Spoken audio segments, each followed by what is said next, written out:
વિધિનું એ વિધાન હતું કે વિધિનો એ લેખ હતો કે આ પ્લેન દુર્ઘટના થઈ? શું એ વિધિનો લેખ હતો કે આ યુદ્ધ થઈ રહ્યા છે વિશ્વમાં? શું એ વિધિનો લેખ છે કે આ વર્ષનું જે વર્ષ છે એ અતિ ભારે છે દુનિયાભર માટે?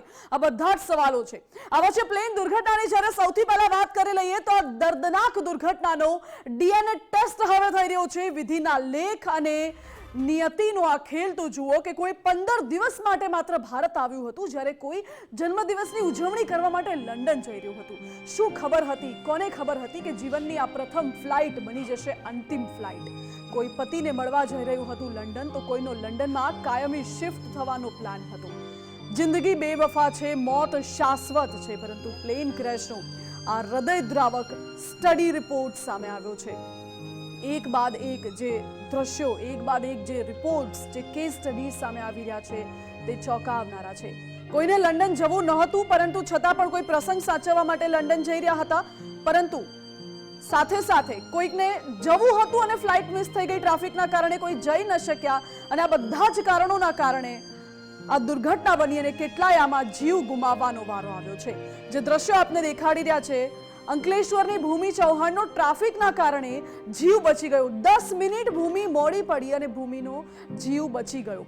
ત્યારબાદ ધાનેરાના ધાપુબેન, જે 6 મહિના પહેલા જ તેમના લગ્ન થયા હતા અને લગ્ન બાદ પ્રથમ વખત દંપતી સાથે લંડન જઈ રહ્યા હતા, અને આ ફ્લાઇટ દુર્ઘટનામાં દંપતીનું મોત થયું છે. પ્લેન ક્રેશનો ભોગ બન્યા અને લગ્નના 3 મહિના બાદ પતિ પાસે જઈ રહી હતી પત્ની, અને દુર્ઘટનામાં શ્રીમદ ભગવદ્ ગીતા સહી સલામત મળી આવી છે. ચમત્કારિક વાત તો એ છે કે જ્યારે પત્ની પોતાના પતિને મળવા માટે જઈ રહી હતી, હજુ જાન્યુઆરીમાં લગ્ન થયા હતા, 15 દિવસ બંને સાથે રહ્યા. પતિ લંડનમાં રહે છે, વ્યવસાય કરે છે, એટલે પત્ની લંડનમાં તેને મળવા જઈ રહી હતી અને ફ્લાઇટમાં પ્રથમ વખત બેઠી રહ્યા હતા, અને એ સાથે જ ગીતા લઈને ગયા હતા, કાનુડો લઈને ગયા હતા. ચમત્કારિક બચાવ તો એ વસ્તુનો છે કે જ્યારે આખી ફ્લાઇટ સળગી ઉઠી. 700 ડિગ્રી સેલ્સિયસથી લઈને 1000 ડિગ્રી સેલ્સિયસ તાપમાન હતું જ્યારે ફ્લાઇટમાં વિસ્ફોટ થયો. તમામે તમામ વસ્તુઓ, તમામે તમામ જે અંદર લોકો સવાર હતા બળીને રાખ થઈ ચૂક્યા છે, પરંતુ માત્ર ને માત્ર ભગવદ્ ગીતા બચી ગઈ છે. ભગવદ્ ગીતાનું એક પાનું પણ નથી સળગ્યું, અને કાનુડાનો એક કપડા, કાનુડાના વાઘા જેને કાળો ડાઘ પણ નથી લાગ્યો. એ જ ચમત્કારિક વાત છે. અને આ સાથે ફ્લાઇટમાં જે 242 લોકો સવાર હતા, એ 242 માંથી એક શખ્સનો ચમત્કારિક રીતે બચાવ થયો છે. અને આપને એ પણ જણાવી દઈએ કે જે આખી દુર્ઘટના ઘટી છે, સવાલ એ ઉઠે છે કે શું પહેલાથી બધું લખાયેલું હોય છે? શું પહેલાથી બધું નક્કી હોય છે? આ સવાલ એટલા માટે ઉઠી રહ્યો છે કારણ કે મે મહિનામાં એક પંચાંગ છપાય છે, અને એ પંચાંગમાં લખેલું હોય છે કે આ વર્ષ આખી દુનિયા માટે ભારી છે. આ વર્ષમાં એક મોટી આકાશી આફત, પ્લેન આફત સર્જાવાની છે, અને તારીખ પણ લખેલી હતી કે 28 મે થી લઈને 19 જૂનની વચ્ચે એક પ્લેન દુર્ઘટના સર્જાઈ શકે છે, અને એ વાત સાચી પડી છે. જ્યારે બીજી તરફ ગોપાલ શાસ્ત્રીએ એક પોસ્ટ કરી હતી, એ પોસ્ટ પણ વાયરલ થઈ રહી છે कि 7 जून के बाद भारत सहित कई देशों में प्लेन क्रैश होंगे, कई घटनाएं होगी ऐसी, कई देश में ऐसी होगी. એટલે ગોપાલ શાસ્ત્રીની પોસ્ટ વાયરલ.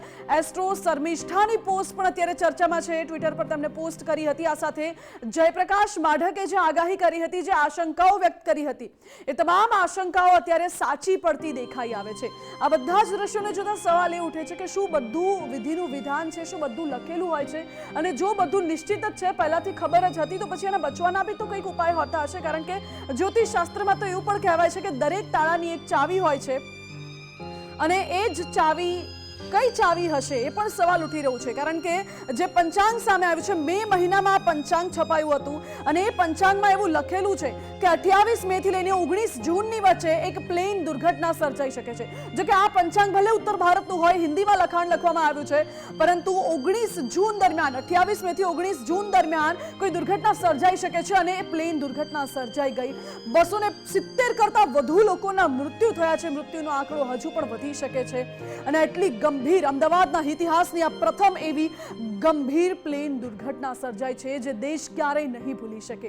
આ સાથે એસ્ટ્રો શર્મિષ્ઠા એક પોસ્ટ લખી હતી થોડા સમય પહેલા. એ પોસ્ટ પણ સોશિયલ મીડિયામાં અત્યારે વાયરલ થઈ રહી છે. જો કે અમદાવાદ પ્લેન દુર્ઘટના બાદ જે પંચાંગની તસવીર વાયરલ થઈ રહી છે, તેમાં લખાણ લખવામાં આવ્યું હતું. એ પંચાંગમાં લખેલું હતું કે વાયુયાન કો લેકર અશુભ સૂચના મિલ सकती है, અને એ સૂચના મળી ગઈ છે.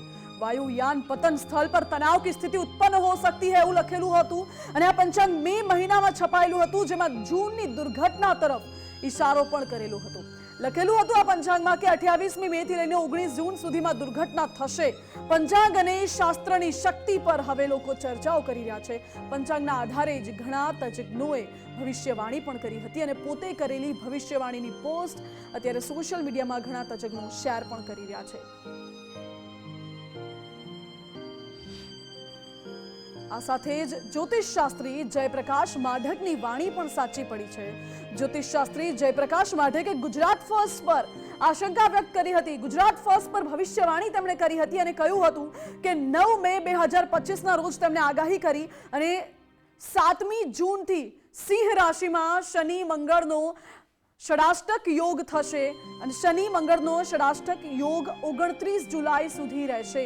વિમાન પડે અને ટ્રેન પર હુમલો થાય તેવી પણ જયપ્રકાશ માઢકે આગાહી કરી હતી। 29 જુલાઈથી શનિ મંગળનો સમસ્તપ યોગ રહેશે તેવું પણ કહ્યું। આ સાથે 9 ઓગસ્ટે શનિ મંગળની યુતિ થશે। જૂન જુલાઈ ઓગસ્ટમાં સાવધાન રહેવાનો સમય છે અને જયપ્રકાશ માઢકની વાણી મુજબ અમદાવાદમાં 12મી જૂને આ પ્લેન ક્રેશ થવાની દુર્ઘટના સર્જાઈ છે।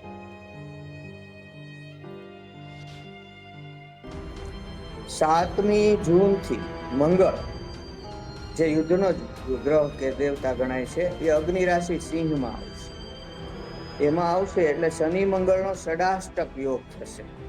એ 29 જુલાઈ સુધી રહેશે। આ શનિ મંગળનો ષડાષ્ટક યોગ છે ને એમાં વિમાનો પડે, ટ્રેનો ઉપર પણ હુમલા થાય, આવું હોય છે। અને 13 જુલાઈથી શનિ વક્રી થાય છે, રૂંડમૂળથી ધરતી ખરડાવે, આવું શનિનું ફળ હોય છે। અને 29 જુલાઈથી મંગળ છે એ કન્યા રાશિમાં આવશે એટલે શનિની એક્ઝેક્ટ સામે આવશે। એને સમસપ્તક યોગ કહેવામાં આવે છે। અને 9મી ઓગસ્ટે શનિ મંગળની યુતિ થશે।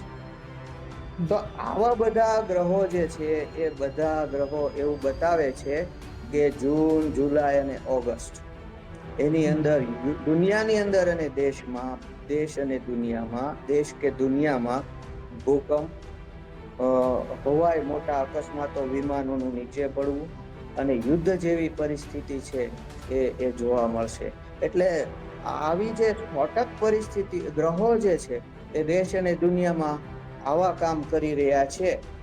બહુ સાવધાન રહેવાનો સમય છે। તો અમદાવાદ પ્લેન દુર્ઘટના બાદ જ્યોતિષ શાસ્ત્ર ભારે ચર્ચામાં અત્યારે આવી ગયું છે કારણ કે વધુ એક ભવિષ્યવાણી ઇન્ટરનેટ પર વાયરલ થઈ રહી છે। એસ્ટ્રો શર્મિષ્ઠા નામના એક એકાઉન્ટ પરથી સોશિયલ મીડિયા પ્લેટફોર્મ એક્સ પર પોસ્ટ કરવામાં આવી હતી। શર્મિષ્ઠા નામના જ્યોતિષ શાસ્ત્રીએ ભવિષ્યવાણી કરી હતી અને પ્લેન ક્રેશની ઘટના આપણને સૌને ચોંકાવશે તેવું લખ્યું હતું। છેલ્લે 5 જૂને એસ્ટ્રો શર્મિષ્ઠાએ ફરી એકવાર આ અંગેની પોસ્ટ કરી હતી અને 12મી જૂનનો એક કાળો દિવસ જ્યારે આ દુર્ઘટના સર્જાઈ છે।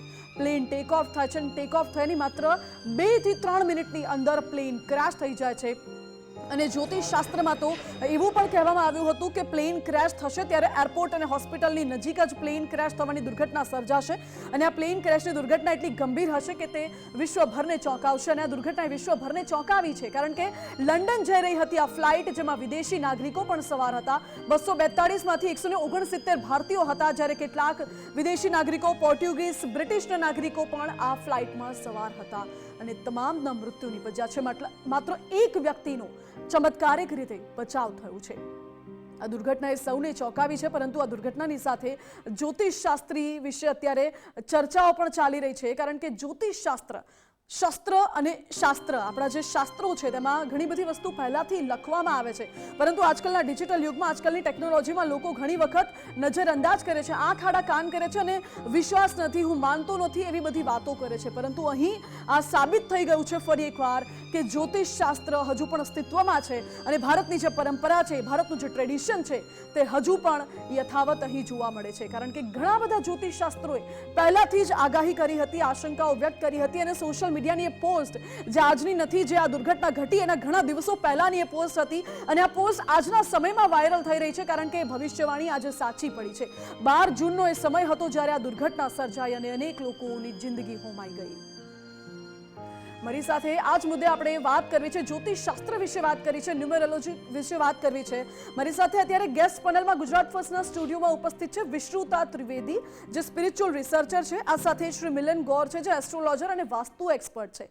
આ બંનેનું સ્વાગત છે ગુજરાત ફર્સ્ટના સ્ટુડિયોમાં. મિલનજી, સૌથી પહેલા આજે જ્યોતિષ શાસ્ત્રની વાતો, જ્યોતિષ શાસ્ત્રની અત્યારે ઘણી બધી સોશિયલ મીડિયા પર ચેટ્સ વાયરલ થઈ રહી છે, ઘણા બધા પોસ્ટ વાયરલ થઈ રહી છે. આ દુર્ઘટના અને જ્યોતિષ શાસ્ત્રની પહેલાથી આગાહી આપ કઈ રીતે જોઈ રહ્યા છો? માનસીજી ધન્યવાદ. જ્યોતિષ એક એવું જ્ઞાન છે કે જે માણસને પોતાના ભવિષ્ય માટે કયા દિવસો સારા કયા દિવસો ખરાબ એ નક્કી કરે છે. એવી જ રીતે આ જ્યોતિષ જે સમગ્ર વિશ્વ અથવા તો કોઈ મોટી કોઈ સ્ટેટ માટે અથવા તો કોઈ જનરલ જ્યારે કરવામાં આવે ત્યારે એને મુંડન એસ્ટ્રોલોજી તરીકે જાણવામાં આવે છે. અને મુંડન એસ્ટ્રોલોજી તરીકે જ્યારે જાણવામાં આવે ત્યારે એમાં મહત્ત્વના ગ્રહોમાં માદી ભગવાન કરીને ગ્રહ છે, એનો બહુ મહત્ત્વનો રોલ છે. અને એ દિવસની જો આપણે કુંડળી ચેક કરીએ, તારીખ 12, તો એ દિવસે ગુરુવાર હતો. સાથે સાથે ગુરુદેવ બૃહસ્પતિ પણ એક નક્ષત્ર છોડીને, જે મૃગશીર્ષમાં હતા એ છોડીને આદ્રા નક્ષત્ર, એટલે કે આદ્રા નક્ષત્ર એ રાહુદેવનું નક્ષત્ર છે અને એમાં એમનો પ્રવેશ થયો. માટે આ તે વખતની કુંડળી કન્યા લગ્નની કુંડળી આવે છે. અને સાથે સાથે મંગળ અને કેતુ બંનેની યુતિ થઈ. એ કન્યા લગ્ન પ્રમાણે એ ટાઈમ મુજબ એ 12મા ભાવમાં યુતિ થઈ. માટે આ જ્યોતિષની અંદર જો આપણે ખરેખર જો જોવા જઈએ તો આવી જનરલ જે કોઈ પણ, ધારો કે આપણે હમણાં બેંગ્લોરમાં જોવું કે જ્યાં આગળ ક્રિકેટની એક ફંક્શનમાં ઘણા બધા લોકો એકસાથે ભગવાનને ત્યાં પહોંચી ગયા. એવી જ રીતે આપણા અમદાવાદમાં જે પ્લેન ક્રેશ થયું એ 12:30 પછીથી 1નો જે ટાઈમ હતો એમાં જે કન્યા લગ્ન ઉદિત થયું અને એમાં મંગળ અને કેતુની જે યુતિ કન્યા લગ્ન પ્રમાણે 12મા ભાવમાં થતી હતી. અને એ 12મા ભાવમાં થતી હતી અને લગ્નમાં એ દિવસે માદી ભગવાનનું ગોચર હતું. માનસીજી બિલકુલ. એટલે વિધિના લેખ અને નિયતિના ખેલ તો કોઈ બદલી નથી શકતું, પરંતુ જ્યોતિષ શાસ્ત્રમાં એટલી તાકાત છે, આપણા શાસ્ત્રોમાં એટલી શક્તિ છે કે કોઈ પણ તાળાની ચાવી શોધી શકાય છે. અને આ જે સમસ્યા આવી પડી છે, જે આફત આવી પડી છે, કદાચ તેનું પણ કોઈ સમાધાન તો હશે. વિશ્રુતાજી, શું આપને લાગે છે કે આ વર્ષ જે મંગળનું આટલું ભારે છે, એક બાદ એક જે દુર્ઘટનાઓ ઘટી રહી છે, પછી ઇઝરાયલ ઈરાન યુદ્ધ હોય કે પછી યુક્રેન વાળું યુદ્ધ હોય કે પછી આ ભારત પર આફત આવી છે, ભારત પાકિસ્તાન વચ્ચે પણ સંઘર્ષ થયું હતું, તેની કોઈ ચાવી હશે? પણ હોય છે, પણ સુળીનો ઘા સોયથી જાય. દરેક વખતે કીધું હતું કે આપણે જોવા જઈએ છીએ કે 28મી તારીખથી, એટલે કે 2024થી જ્યારે શનિ મહારાજનું પરિવર્તન થયું, એટલે ત્યારથી આપણે જોઈએ છીએ. કારણ કે ત્યારે પણ મંગળ અને શનિનો યોગ હતો. હવે શનિ ત્યારે મંગળ નીચ રાશિમાં હતા અને ત્યારથી જ આપણા વર્ષની શરૂઆત થઈ હતી. લોકો ભલે ચોક્કસપણે એવું કહેતા હતા કે આ વર્ષ મંગળનું છે એટલે બધું શુભ જ શુભ થશે, મંગળત્વનો કારક છે. બિલકુલ સાચી વાત છે. પરંતુ 28મી માર્ચ, એટલે કે 29મી માર્ચે જ્યારે ગ્રહણ થયું ત્યારે થાઈલેન્ડમાં ભૂકંપ થયો. એ પછી ત્યારે મંગળ પોતાની નીચ રાશિમાં હતા, એને કારણે એ પોતાનું જે પણ કામ કરે છે એ હંમેશા વિસ્ફોટક છે ઉર્જા સાથેનો. પણ કોઈ પણ માણસ કે કોઈ વ્યક્તિ ઉર્જા સાથે કામ કરે છે અને એની સાથે જો ઘાતક ગ્રહો, અદરવાઇઝ નીચ ગ્રહોનું અંદર પરિભ્રમણ થાય છે તો એ હંમેશા તબાહી સર્જે છે. જેમ કે આ ઓપરેશન સિંદૂર વખતનો સમય જોઈએ આપણે તો શનિ અને રાહુનો સમય હતો. તો શનિ અને રાહુને કારણે એમણે તબાહી, એટલે કે ઘાતક નીચતાનું સર્જન કર્યું. જો ત્યારે મંગળ કેતુની યુતિ હોત તો ડેફિનેટલી આ પ્રશ્ન જ ના આવ્યો હોત, ત્યારે પાકિસ્તાન અડધું ઓલરેડી પતી ગયું હોત. પરંતુ અત્યારે મંગળ અને કેતુની યુતિ છે. સૌથી અગત્યની વાત એ છે કે એ જ ડ્યુરેશનમાં ગુરુ પોતે અતિચારી થઈ અને અસ્ત થયા છે. કારણ કે આપણને સાયન્સે પણ એ વસ્તુને ગણકારી છે કે ગુરુ આપણી પૃથ્વી પર, ગુરુ એટલો મોટો ગ્રહ છે કે આપણી પૃથ્વીની ઉપરના જેટલા પણ કિરણો છે એ ગુરુને કારણે એક સંરક્ષણની ભૂમિકા ભજવે છે. કે એને કારણે ગુરુ હંમેશા પૃથ્વી ઉપર અમુક નેગેટિવ અસરો આવવા દેતો નથી. પરંતુ અત્યારે ગુરુ અતિચારી પણ છે, અસ્ત પણ છે, એટલે એનું બળ ગુમાવી ચૂક્યો છે. પ્લસ મીન રાશિમાં 12મા ભાવમાં છે. હવે જે 12મો ભાવ છે એ હવાઈનો, એટલે કે ક્યાંક ને ક્યાંક આકાશીય તત્વનો ભાવ છે અને એમાં શનિ પરિભ્રમણ કરે છે, એમાં મંગળ અને કેતુની યુતિ છે. અને મંગળ અને કેતુની યુતિમાં જ્યારે રાહુનું પરિભ્રમણ હોય, શનિની સાથે સંલગ્નતા હોય, તો હંમેશા જાનહાનિના યોગો, ભૂકંપના યોગો, વિસ્ફોટક પદાર્થોના એટલે કે મોટી જાનહાનિ થાય છે, ભૂકંપો થાય છે, જ્યાં મોટી સંખ્યામાં લોકો ક્યાંક ને ક્યાંક હેરાન થાય છે, એવા યોગો ચોક્કસપણે બનવાના છે. અને આ સમયગાળો છે એ જુલાઈ સુધી રહેવાનો જ છે. પર્ટિક્યુલરલી ત્યાં સુધી સાવધાન રહેવાનું છે, આ પહેલો પ્રશ્ન. પણ પછી પાછળ સપ્ટેમ્બરમાં 2 ગ્રહણ એક સાથે આવે છે અને શાસ્ત્રો એવું પણ કહે છે કે ચંદ્રગ્રહણ 7મી તારીખે આવે છે સપ્ટેમ્બરમાં અને 21મી તારીખે સૂર્યગ્રહણ આવે છે. કોઈ પણ ગ્રહણ આવે છે તો એના 15 થી 20 દિવસ પહેલાં એ એની અસરો વર્તાવાનું શરૂ કરી દેતું હોય છે. એટલે આમ જોવા જઈએ તો જૂન, જુલાઈ, ઓગસ્ટ અને સપ્ટેમ્બર એ 4 મહિના ખૂબ સાચવવાના છે. સાથે સાથે અત્યારના જે પ્રમાણેના ગ્રહો છે એ ક્યાંક ને ક્યાંક આસપાસના દેશો આપણને ઉપસાવે એવું પણ કરી શકે છે. આમાં કોઈ ષડયંત્ર પણ હોઈ શકે છે, એવા પણ યોગો છે. એટલે આપણે બધાએ સાચવવાનું છે, ડરવાનું નથી.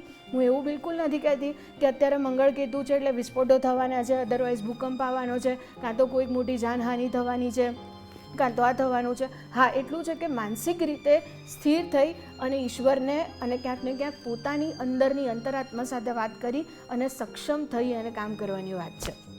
બિલકુલ. એટલે અત્યારે લોકોએ સાચવવાની જરૂર છે. મિલનજી, સાચવવાનું એટલે કઈ રીતે? કારણ કે એમ જોવા જઈએ તો શું લોકો અત્યારે પ્લેન દુર્ઘટના સર્જાઈ, આગામી સમયમાં ટ્રેન દુર્ઘટનાની આગાહી કરવામાં આવી છે. આપે જ હમણાં કહ્યું કે મોટી વરસાદી આફત આવી શકે છે, થાઈલેન્ડમાં ભૂકંપ આવ્યો હતો, એ સિવાય હમણાં સિક્કિમ, મેઘાલય સહિતના જે રાજ્યો છે ત્યાં ભારે પૂર આવ્યું હતું. તો શું લોકોએ આવા સમયમાં યાત્રા કરવાની ટાળવી જોઈએ? બિલકુલ નહીં. યાત્રા તો તમારે જે કરવાની છે તો કરવી જ જોઈએ, પણ સાથે સાથે તમને જ્યારે આપણે કહેવત છે કે રામ રાખે અને કોણ ચાખે, જે પ્લેન ક્રેશ થયું એમાં પણ કેટલા બધા ભગવાનને પ્યારા થઈ ગયા ને એમાંથી એક વ્યક્તિને સામાન્ય જ ઈજા થઈને પોતે ત્યાંથી ચાલતો બહાર આવ્યો છે. એટલે જ્યારે આવી કોઈ પણ દુર્ઘટના બને છે અને સામૂહિક દુર્ઘટના જ્યારે પણ થાય છે ત્યારે ક્યાંક ને ક્યાંક તમારે ઇન્ડિવિજ્યુઅલ કુંડલીના ગ્રહો, કેમ એવું તો નહીં હોય કે બધાનું મૃત્યુ એક જ દિવસે લખ્યું હશે, તો આ એક કુદરતનો બહુ મોટામાં મોટો કરિશ્મા કહેવાય કે એની બહુ મોટી ખેલ છે જે આપણે સમજી નથી શકતા. પણ સામૂહિક જ્યારે કોઈ પણ ઘટના ઘટે છે ત્યારે ત્યાં આગળ મરનાર વ્યક્તિઓ લગભગ એમના ગ્રહો અથવા તો એમનો ચંદ્ર એ ક્યાંક ને ક્યાંક બધાનો એક સાથે મળતો હોય છે. અને ત્યારે આ ઘટનાઓ જ્યારે સામૂહિક બને છે ત્યારે મારા ગણતરી પ્રમાણે મહાદેવ ભગવાનનો રોલ બહુ મહત્ત્વનો છે. તદુપરાંત ગુરુદેવનું મૃગશીર્ષ રાશિમાંથી ગોચરનું જે ભ્રમણ આદ્રા નક્ષત્રમાં થયું. હવે આદ્રા નક્ષત્ર એ પણ શિવજીનું છે, જેમાં રુદ્રનો અવતાર થયેલો છે, માટે એ આદ્રા નક્ષત્ર પણ એ નક્ષત્ર બી બહુ ભયંકર છે અને બિહામણું નક્ષત્ર છે, જેના માટે મારા હિસાબે આવા કોઈ સંજોગોમાં ડરીને યાત્રા ટાળવાનું કે તો કોઈ પોસિબલ જ નથી. કારણ કે પોતાના ક્રમ પ્રમાણે ટ્રેનો, ફ્લાઇટ, બસો જે બી કંઈ છે, તમે પોતે રોજ નોકરી જવાના છો, તમારું ટ્રાવેલિંગનું છે તો એ તમે રોજ કરવાના છો, એને કંઈ ડરવાની જરૂર નથી. પણ મારા હિસાબે તમે જ્યારે ઘરેથી બહાર નીકળો છો ત્યારે તમારે સ્વર વિજ્ઞાન તમે ન જાણતા તો કંઈ નહીં, પણ તમારો જે રાઈટ અને લેફ્ટ જે સ્વર ચાલે છે એ જે સ્વર ચાલતો હોય એ સ્વર દ્વારા તમે તમારા ઘરની અંદર પહેલો પગ બહાર મૂકશો તો ચોક્કસ તમને આ બધી વસ્તુમાં બેનિફિટ મળશે. અને મારા હિસાબે તો અત્યારે સૌથી વધારે સારું એ છે કે તમારા બધા કર્મના લેખાજોખાનું જ તમને ફળ મળે છે. તો હું તો એવું કહીશ કે જો પોસિબલ હોય તો રોજ વ્યક્તિએ ગીતાનું એક પેજ અથવા તો એક અધ્યાય ચોક્કસ વાંચવો જોઈએ. બિલકુલ. એટલે ગીતાનો અધ્યાય એ અત્યારના સમયમાં આવી કઠિન પરિસ્થિતિમાં કદાચ એ તાળાની ચાવી કહી શકાય. વિશ્રુતાજી, આજે દુર્ઘટના ઘટી છે, શું એ દુર્ઘટનાનો દિશા સાથે કોઈ લેવા દેવા છે કે પશ્ચિમ દિશા તરફ આ સમય દરમિયાન, આ તારીખ દરમિયાન ના જવું જોઈએ? આ સાથે જો અંક ગણિત જોવા જઈએ તો એ બોઈંગ 787 વિમાનનો નંબર હતો 171 અને જે દુર્ઘટનાની તારીખ હતી એ 12/06. એટલે એમાં કોઈ તમને લાગે છે કનેક્શન હોય? બધાનો આંકડાનો જવાબ 9 જ થાય છે પર્ટિક્યુલરલી. કે તમે ક્યાંક ને ક્યાંક એ ટોટલને કનેક્ટેડ કરો છો તો એવરેજ આંકડો 9 જ થાય છે. મેં પહેલાં પણ કીધું કે આ બધું જ મંગળ સાથે કનેક્ટેડ છે. હું એવું બિલકુલ નહીં કહું કે મંગળ ઉર્જાનો કારક છે, એટલે જેટલી ઉર્જા વધારે છે એટલું સારું છે. ઘણી વખત એવું લોકો કહેતા હોય છે કે ઉર્જા હોય એ વધારે સારું, ઉર્જાવાન રહેવું જોઈએ, પણ અતિ ઉર્જા પણ હંમેશા વિનાશને નોતરે છે.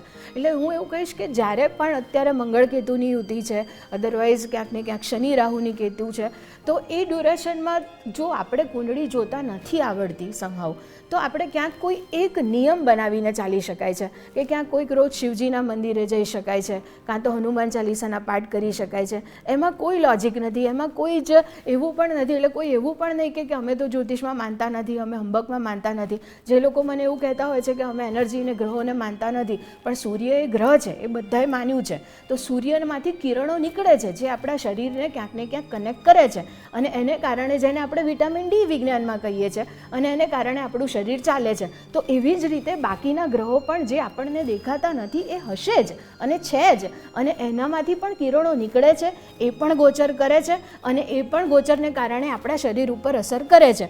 તો હું એવું કહીશ કે 9 ગ્રહની કદાચ પૂજા નથી કરી શકતા તો કોઈ એક દેવ જે તમને ગમે છે એની એક પૂજા કરી નાખો. કારણ કે કોઈ પણ દેવી દેવતા છે એની ઉર્જાનો ઉપયોગ કરતાં તમને આવડવો જોઈએ. જ્યારે વધુ ઉર્જા જ્યારે સર્જાય છે પૃથ્વી ઉપર, માનસિકતા ઉપર, શારીરિક ઉપર, શરીર ઉપર, ત્યારે એ ઉર્જાને બેલેન્સ કરવી જરૂરી હોય છે. નાનું બચ્ચું જ્યારે અતિશય રમે છે, એ થાકી જાય છે, તો એને આપણે આરામ આપવો પડે છે. તો અત્યારનો સમય આપણે આપણી જાતને મનોમંથન કરવાનો સમય છે, આપણી જાતને આરામ કરવાનો સમય છે, કામ કરવાનું છે. આપણો ગુસ્સો પણ ચરમસીમાએ હશે, કારણ કે આટલું બધું મંગળ કેતુ છે, અકસ્માતના ભય છે, ડર પણ છે, ક્યાંક ને ક્યાંક એવી બીક પણ લાગે છે કે વ્યક્તિના નજીકનું વ્યક્તિ જાય છે તો કંઈક તકલીફ તો નહીં થઈ જાય, વધારે પડતી ઉર્જાનો ઉપયોગને કારણે થઈ અને ક્યાંક ને ક્યાંક ઝઘડા નહીં થઈ જાય, એવું કેટલુંય હશે. પણ આવી બધી જ બાબતોમાં આપણે આપણી ઉર્જાને બેલેન્સ કરવાની છે. ઈશ્વર તમને જે માનતા હો, જે ઈશ્વરને માનતા હો, ચાહે શક્તિને માનો છો, ચાહે મહાદેવને માનો છો,